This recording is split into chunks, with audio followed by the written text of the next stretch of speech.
In this last video about monitor groups, I'm going to show you how to analyze data for any assessment for any student on that monitor group. So if you haven't already seen part 1 and part 2 about creating and editing monitor groups, I encourage you to go back and watch those first. So to do that, I'm going to drill down on the Analyze tab to any assessment. Because it's a math monitor group, I'm going to stick with a math test.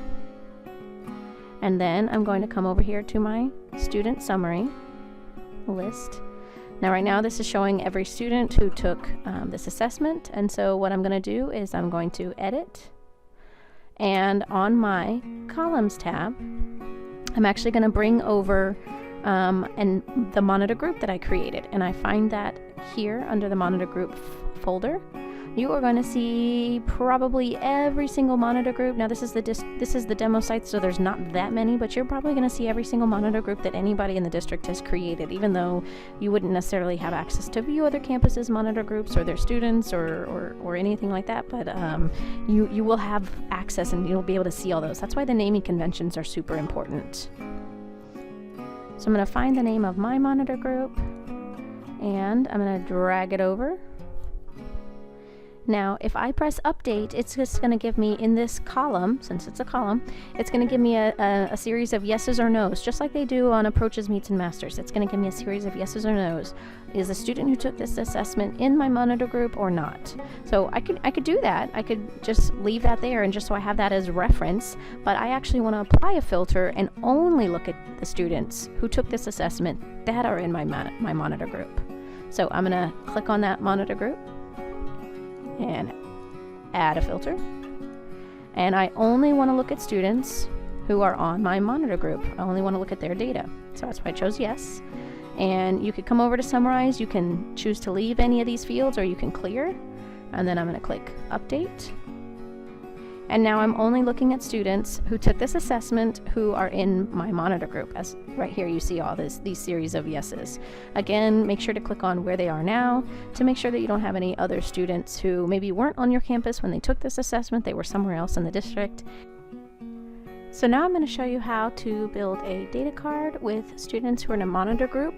So once you bring over one assessment, then you can drill down and find other assessments in these folders right here that students in your monitor group may have taken. Again, I'm only limiting it to math tests since I was focusing on students who were in EcoDis and Meets in math. So that's why I'm not bringing over any reading tests. Once you get the tests in order, all the tests that you want, come over to the Columns tab.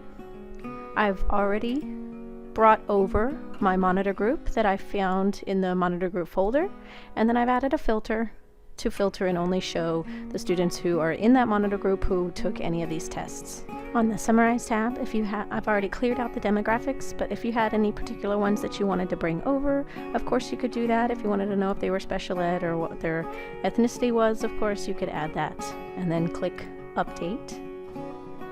Now it's showing me only students who are in my monitor group who have taken any of these assessments, and I can track their progress over time. So those were both ways that you can use monitor groups to filter and only display students on your monitor group.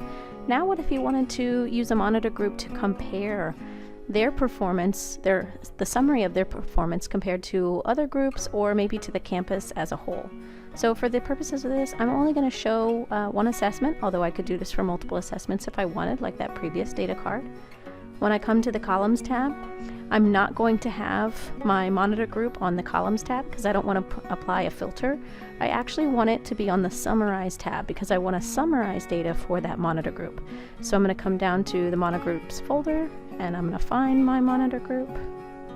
Once I find it, I'm going to drag it over. If you have any other campus groups that you also want to summarize information for, you know, if you want the ethnicity or if you also want the special ed status, or maybe because I'm doing an EcoDis group, I want to see all EcoDis students compared to those that are just Meets and then also compared to the campus average. I could do that as well.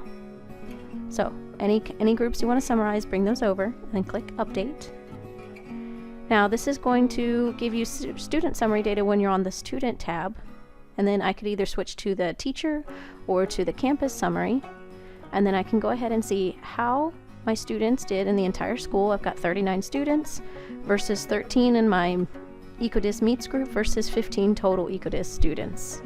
And then I can see their overall percent score of each of these groups, the campus total, which includes all students, including students in this group and in this group, and then the percent that are at approaches. So I can see that my EcoDis Meets group is doing a little bit better, but that makes sense because they're Meets students.